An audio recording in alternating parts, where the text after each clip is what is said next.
muchísimas gracias por las intervenciones. Yo creo que vamos bien, nos queda media horita estricta, porque a las 8... Pero bueno, hay tiempo para que cualquiera de los presentes que no haya intervenido pueda hacer alguna pregunta. Una, vamos a decir, a cualquiera de los 6, porque hay aquí, por los que han intervenido por internet, no pueden responder, pero cualquier pregunta o incluso un momento de reflexión rápida, pues no sé si, Agus, tú te quedas el micrófono, que puedes ofrecer a alguien que quiera intervenir. Sí, no sé si alguien, venga, seguro que se anima ahí, pues me dedico yo a llevar el micrófono, entonces. No, bueno, vale. Sí, yo es que estando de acuerdo en muchas de las cosas que se han dicho, me ha chirriado una que va en contra, yo creo, de la naturaleza de todo lo que aquí se ha intentado explicar. Y también el título tiene algo que ver con eso, ¿no? O esa sensación que yo no quiero que quede. Y es, como ya ETA no existe, volvamos a aplicar el Estado de Derecho. Es decir, vamos a aplicar el derecho garantista. Y yo creo que ese pensamiento tiene que ser totalmente borrado. Hay que aplicar el derecho garantista con independencia de que exista una organización terrorista o no. Porque si no estamos dando la razón a todos esos que dicen que se puede recortar el Estado de Derecho para hacer atajos y llevar a la situación de que una situación excepcional se convierta en normalidad. Por eso yo entiendo que con esa puntualización que a mí me gustaría hacer, que es importante, es decir, nunca deberíamos haber dejado que se recortasen los derechos de nadie con independencia del delito que hubiese cometido. Y de este país se ha hecho, y bueno, algunos tendrán más mala conciencia que otros, pero de luego no dimos esa excusa de como ya no existe ETA, porque aquí se ha dicho en varias ocasiones, como ya no existe ETA, vamos a acercar a los presos. No, esa no es la condición, es un derecho que tienen esos presos. Nada más.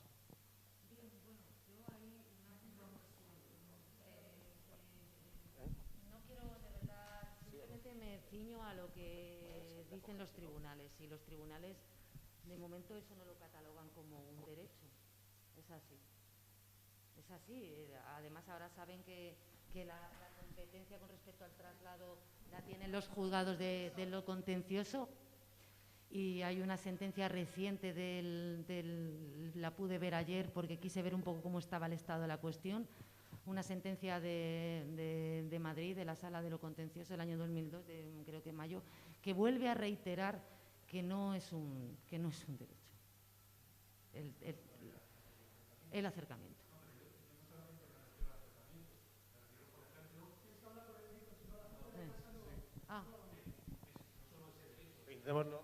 Por ejemplo, hay un derecho que no solo es de los presos, también es el derecho de defensa. Por ejemplo, sí. Los abogados que vamos a una prisión a atender a presos terroristas, se nos están grabando las conversaciones.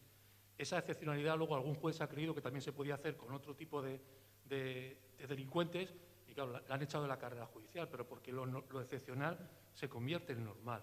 Y eso es a lo que yo voy. O sea, se han recortado derechos en base a que existía una organización terrorista, y eso es lo que nosotros, los que nos consideramos, pues yo no me considero enemigo de un juez, me considero enemigo de cualquier jurista que siga las teorías de Adam Smith y no las del derecho garantista. O sea, esa es la diferencia entre juristas. Y yo creo que ahí hemos hecho una cesión. Sí. También es verdad que el momento era, si tú defendías los derechos de los presos de ETA o de los abogados de ETA, que al final era el derecho de defensa, tú eras un etarra o tú... Sí. Entonces eso era una cuestión difícil, que yo entiendo que cada uno la toreó como quiso, pero que, insisto, que como aquí en dos intervenciones, además ha sido por vídeo, se ha dicho eso, yo creo, y además creo que no es el pensamiento de la mayoría de aquí, pero que no sea la excusa. O sea, ETA no existe, vale, no existe, pero los derechos, o sea, que un abogado pueda ir y tener una conversación con su defendido, porque va a preparar un juicio al día siguiente y tenga la sensación de que te están escuchando, pues eso no es garantista. Yo me acuerdo con la abogada que yo aprendí, la primera vez que pusieron un cristal para entrevistarse con los presos, puso el grito en el cielo. Hoy todo el mundo tiene asimilado que hay un cristal entre el preso y el abogado. En Francia no pasa. Yo he ido a Francia y me he entrevistado en una mesa con mi cliente. Bueno, esos derechos que parece que, o sea, ese recorte de derechos que parecen normal, no son normales. Esos recortes de derechos no deberían existir. Eso es así. A ver, para abrir un poco, bueno, claro, si hay más personas que quieran decir algo, que supongo que sí. No sé, creo que por aquí, por lo menos, Enrique, sí que a lo mejor algo ¿Quieres plantear? Sí. Muchas gracias. Bueno, muy interesante todas las intervenciones y todas las ponencias. Yo solamente quiero dejar una reflexión que me parece que conviene tener en cuenta, más allá de las políticas penitenciarias, sobre su aplicación, ¿no? Que es un poco la naturaleza de las sanciones retributivas en un determinado momento versus sanciones restaurativas en otro determinado momento, ¿no? No cabe ninguna duda que la sanción retributiva pues, también tiene una finalidad disuasoria muy alta en un momento de alta tensión social, conflicto, llámese de seguridad, de violencia, de orden público o político, como lo queramos llamar, ¿no? Pero una vez que se ha disipado, que ha desaparecido esa situación de conflicto, hay muchas formas en técnica penal, conforme a un Estado de Derecho, para reparar el daño causado, ¿no? Y la sanción penal no tiene por qué tener una finalidad estrictamente retributiva, más bien, en muchos casos, debería, adaptándose a esa nueva normalidad social, pues debería tenderse a una transformación de la sanción en más restaurativa, que tampoco tiene nada que ver desde mi punto de vista con retaliación o venganzas, ¿no? Sino precisamente con la prevención del riesgo de que el conflicto vuelva a reproducirse de una forma o de otra, ¿no? Yo creo que esa es la grandeza de un Estado de Derecho que realmente funcione y que sea capaz, además de aplicar una cierta ponderación y una equidad que siempre tiene que haber en la aplicación de las normas jurídicas, porque además el artículo, vamos, el Código Civil dice, el artículo 3 creo que es, ¿no? Que las normas se aplican adaptadas al momento que se vive en cada momento, a la realidad social de cada uno, a la realidad social de cada momento, ¿no? Evidentemente, ¿no? Quiero decir que creo que eso da mucho margen, creo que hace falta una aplicación de la norma adaptada a esas circunstancias, y yo no voy a decir que el legislador tuviera que hacer un esfuerzo en este momento para modificar la política penitenciaria, quizás ni siquiera haga falta para adaptarnos a la nueva realidad, pero sí deberíamos hacer un esfuerzo en un Estado que aspira a ser cada vez más democrático para adaptar la regulación de las sanciones pues con un carácter más restaurativo en general, no solamente en este supuesto. ¿Alguna palabra más? ¿Alguien ahí al fondo? ¿Aquí? Pues mira, aquí primero. Puedes hacer preguntas también, ¿eh? Yo hago solo dos preguntas. Aprovechando que...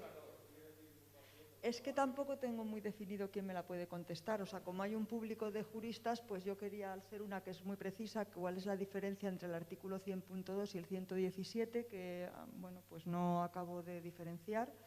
Y sí me interesaría también, me ha parecido que Xavier introducía como un principio de excepción en el 102 respecto a quién lo decidía, si se me puede aclarar un poco esa cuestión.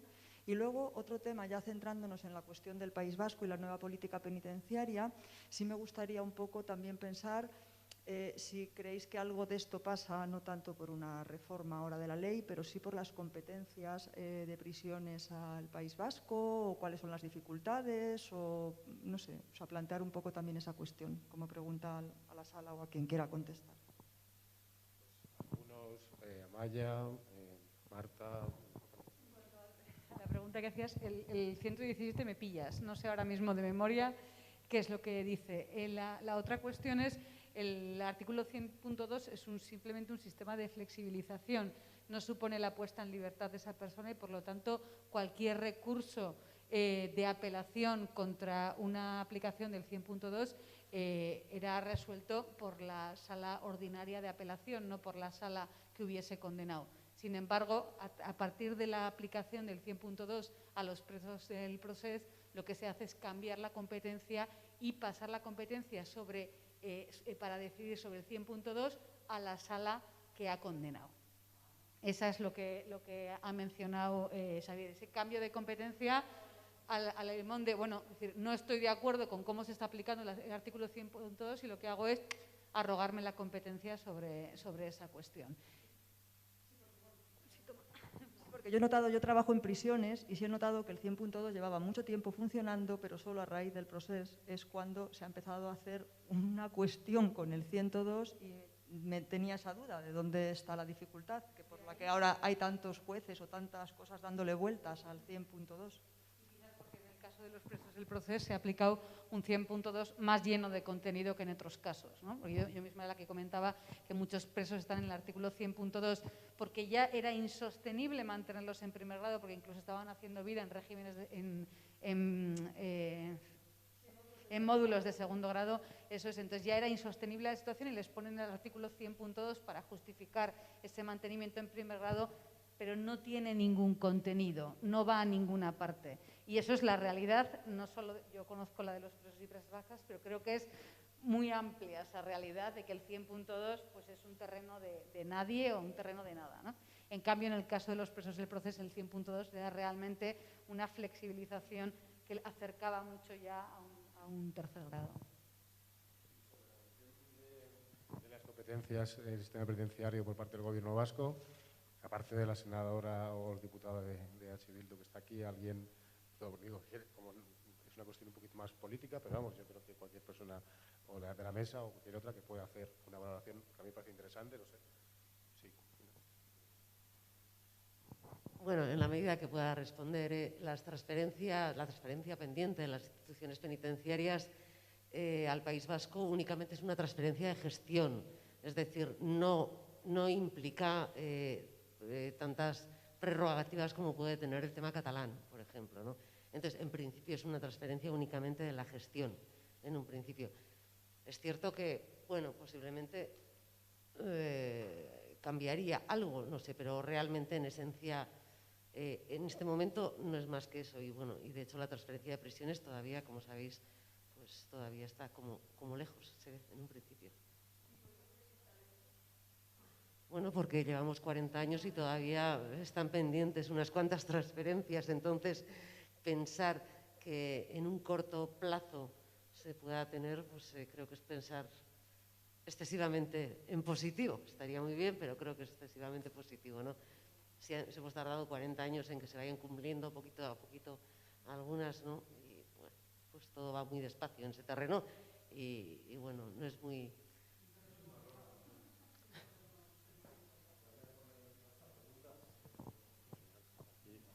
Un poco, la tarde sentado, un compañero de la FAI también. Pues he podido comprobar por mi ejercicio profesional que la excepcionalidad jurídica de la que venís hablando esta tarde, como consecuencia de la existencia antes de ETA, ahora ya solo de presos, pues afecta también a otros internos en prisión que no tienen nada que ver con bandas terroristas. Y lo he podido comprobar porque cuando instituciones penitenciarias acuerdan los traslados de una prisión a otra, no se tramita un completo procedimiento administrativo. Es verdad que hay unas actuaciones de la Junta de Tratamiento, pero no es un procedimiento administrativo cuando debiera serlo, porque es una actuación formalizada de una administración pública. Si se tramitara ese procedimiento administrativo de manera completa, el interno tendría la posibilidad de participar en ese procedimiento haciendo alegaciones, tendría un trámite de audiencia previo a la resolución y después el recurso administrativo correspondiente y finalmente el acceso a la justicia. Pero seguramente por la existencia de los presos de ETA, al resto de presos tampoco se les concede. Os decía por mi ejercicio profesional, porque tuve la ocasión de defender esto ante el Tribunal Supremo, cuando se había aprobado y se estaba aplicando por primera vez el recurso de casación en la vía contenciosa administrativa y, como podéis imaginar, no tuve ningún éxito.